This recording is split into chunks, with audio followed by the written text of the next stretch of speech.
या हिरनपुर का बाछा है ये? हिरनपुर का बाछा तो हल में जोता जाएगा, ये तो जोतने के काबिल भी नहीं।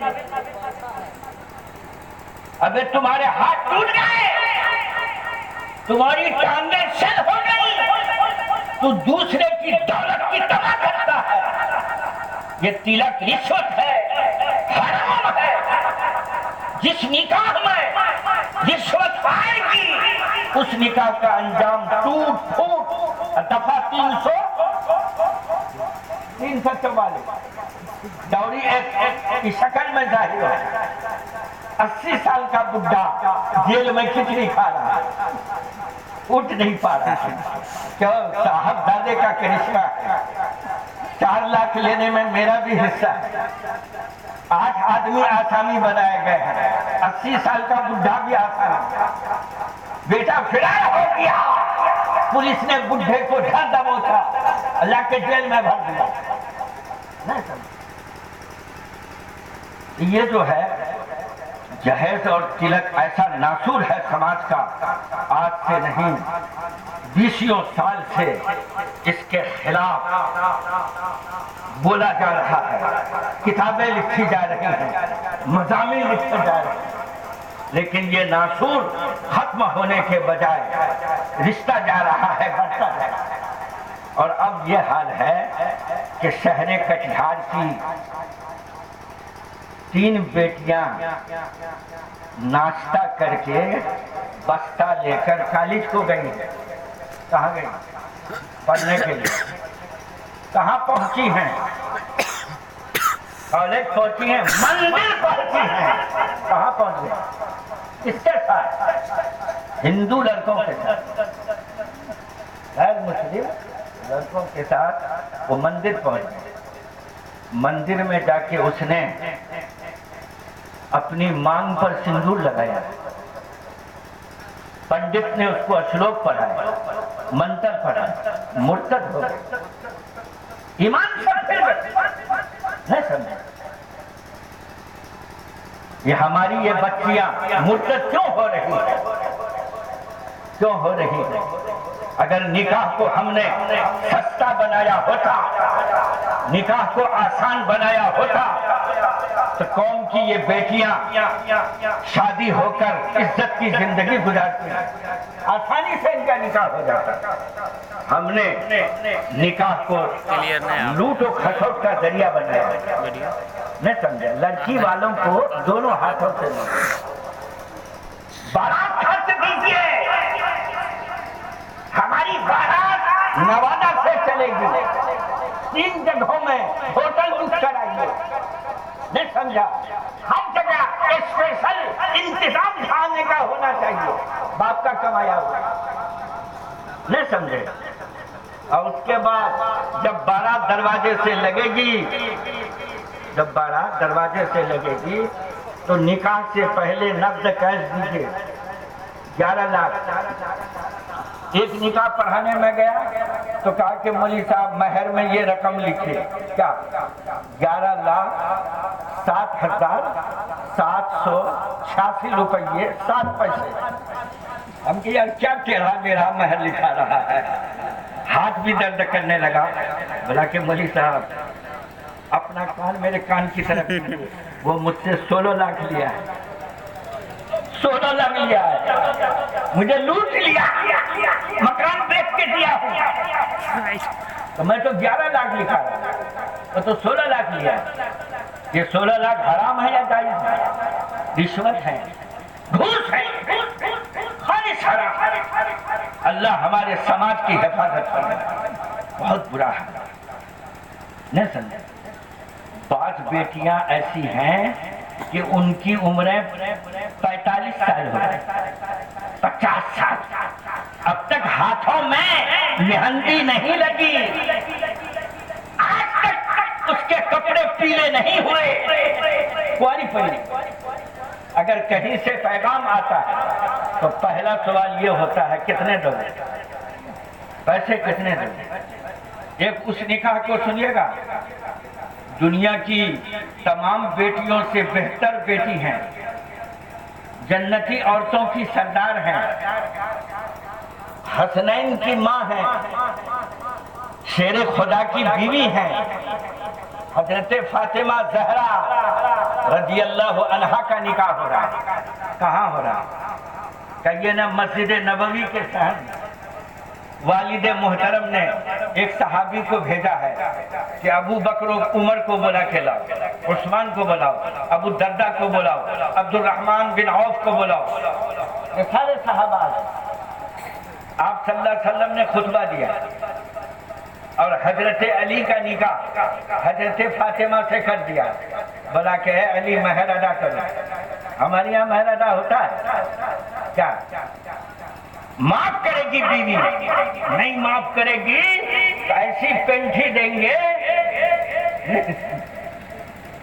शौहर की लात सामने पड़ी है।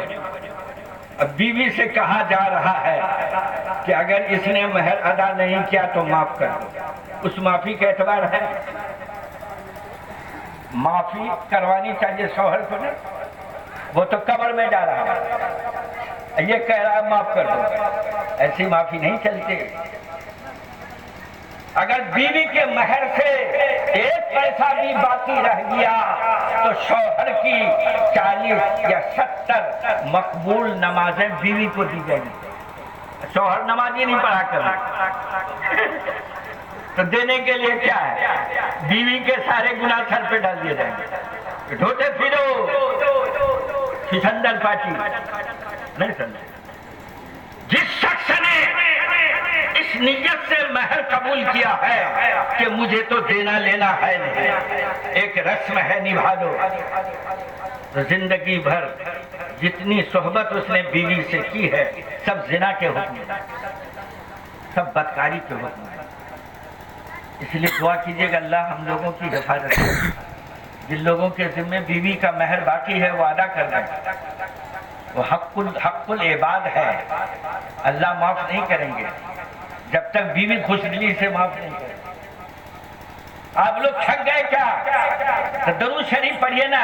अल्लाहुम्मा सल्ली अला मुहम्मद व अला आलि मुहम्मद कमा सल्लैता अला इब्राहीम व अला आलि इब्राहीम इन्नका हमीदुम मजीद।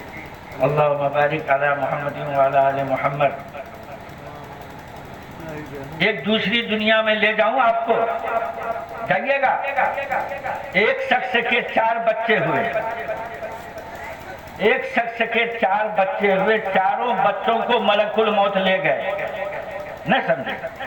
5वां बच्चा हुआ है, उसको चूल्हे में घुसाया और चूल्हे से निकालने के बाद उसका नाम रखा चुलवा।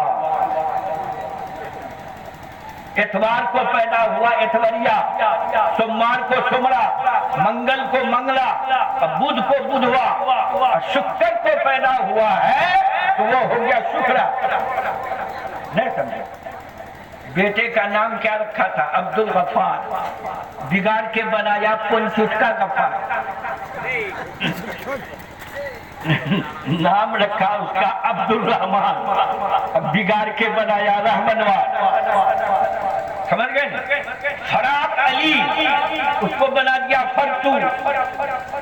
घोटन, चलबल, चलबल क्यों कहते हैं? बहुत चलबल करता है। एक का नाम है आंधी, तो भाई आंधी के वक्त पैदा हुआ, नहीं समझा? एक का नाम रखा है हट्टा। क्या है? जब नाम ऐसे भौंडे हैं तो जात कैसी बनेगी? नहीं समझे?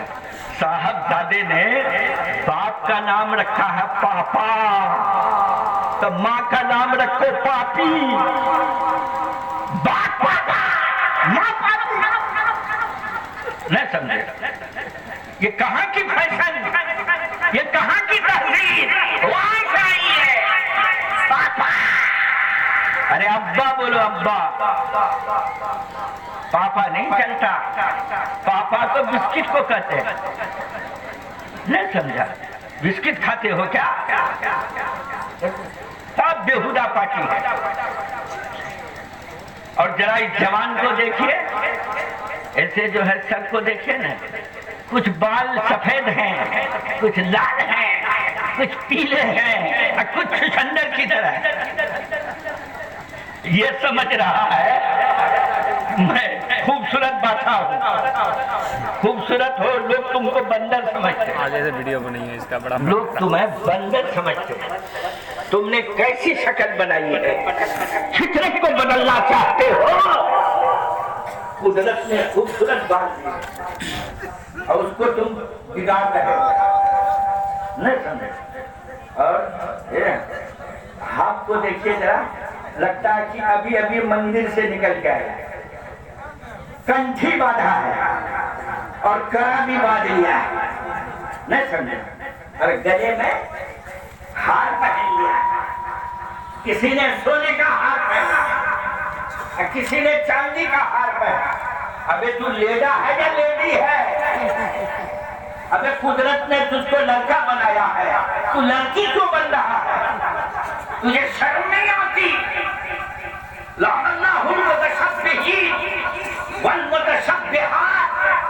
अल्लाह की लानत हो उन मर्दों पर जो औरतों की शक्ल बनाते हैं, और अल्लाह की लानत हो उन औरतों पर जो मर्दों की शक्ल बनाती है। ये पैंट शर्ट वाली को देखा आपने? दुनिया इसको कुछ भी कहे, लेकिन फरिश्ते लानत भेजते और अल्लाह लानत भेजते। ये मरदूद है, ये न समझे। अब इसने क्या किया है, ये तो आर पार क्रिकेट का मैदान है ही, ऊपर से कान में बाली है, हाथ में कड़ा है और गले में हार है। स्पेशल लेडी, नहीं समझे, लेडी चल रही है कि लेडा चल रहा है। मेरे दोस्तों, आपको मैं पूछना चाहता हूँ, ये हार जेवर है या नहीं है? जेवर औरत के लिए है, मर्द के लिए? जेवर जीनत है ना, जीनत मर्दों पर हराम है ना, ये कैसे पहनेगा? जीनत औरतों के वास्ते जायज है, मर्दों पर जीनत हराम है। अल्लाह हमें तौफीक दे कि हम अपनी शक्ल सूरत अच्छी बनाएं।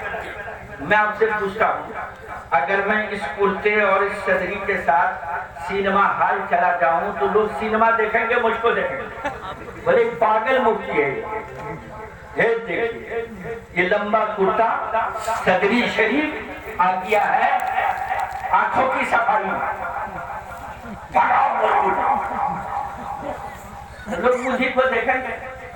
यही लिबास मुझको मुलामत करेगा कि जब तुमने लिबास से तकवा पहना है तो इस लिबास का एहतराम करो, बलूदा करो।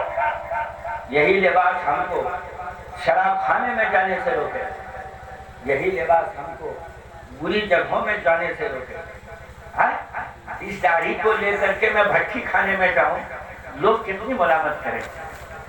अरे कम से कम इसका तो लिहाज कर ले, क्यों आया? तो मालूम हुआ कि जब आदमी शक्ल और सूरत अच्छी बनाता है तो अल्लाह हकीकत भी अच्छी बनाती है। इल्तमिसुल खैरा फी हिसानिल वजूह, भलाइयां ढूंढनी हो तो अच्छी शक्लों में तलाश करो। गुलाब की पत्तियों में गुलाब की खुशबू मिलेगी, चमेली। आम की शक्लों में खरबूजे का मजा मिलेगा, चंबेली की शक्लों में गुलाब की खुशबू मिलेगी। अगर मैं चंद दिनों तक पहलवानी करूं, दंड पेलूं, पंजा खुशी करूं, हमारे अंदर कैसा जज्बा पैदा हो? पहलवानों वाला। अगर कहीं कुश्ती हो रही है, मैं वहां पहुंच गया, मेरे दिल में जज्बा पैदा होगा मैं भी उतर जाऊं, दो हाथ मिलाऊं, दंड पेलूं, क्योंकि शक्ल हमने पहलवानों की बनाई। तो जो कोई लड़का लड़की की शक्ल बनाएगा उसमें जज्बा कैसा पैदा होगा? औरतों जैसा बोलेगा, औरतों जैसी चलेगा, औरतों जैसी, इसलिए कि शक्ल उसने औरतों की बनाई। इसलिए शक्ल हम लोगों को अच्छी बनानी चाहिए। आपसे मैं पूछता हूँ कि आप एक सिख को बुलाइए, उसको 10,000 रुपये दीजिए और कहिए कि बाबू सर के बाल कटवा लो, दाढ़ी साफ कर लो, बदले में 10,000 ले लो, करेगा? बोलेगा क्या? मेरे गुरु ने मुझको ये रखने के लिए कहा, गुरु नानक ने मुझको रखने के लिए कहा। अपने गुरु के हुक्म को नहीं तोड़ूंगा। ज्ञानी जैल सिंह इस कुर्सी पर आए, इसी के साथ नहीं समझे, उतरे हैं तब भी यही शक्ल। मनमोहन सिंह 10 बरस वजीर आजम है, इस शक्ल के साथ। हम भी नबियों की शक्ल में, सहाबे किराम की शक्ल में बनाएंगे। अल्लाह ताला इन बातों पर हमें अमल करने की तौफीक अता फरमाए। 2 बज गए हैं, मैंने आप हजरात को थकाया है, हाँ माफ कर दीजिए और दरूद शरीफ पढ़ के दुआ कर लीजिए। एक बात सुनिए, मुझे इस बात को सुनकर बहुत कलक हुआ है कि हमारी कुछ बहनों ने छठ पूजा के मौके से मुशरिकाना काम किया है। उसका पूजा का सामान लेकर घाट पर जाना और सूरज को पूजना, सूरज को उगते हुए सूरज और डूबते हुए सूरज की पूजा करना निहायत खतरनाक बात है।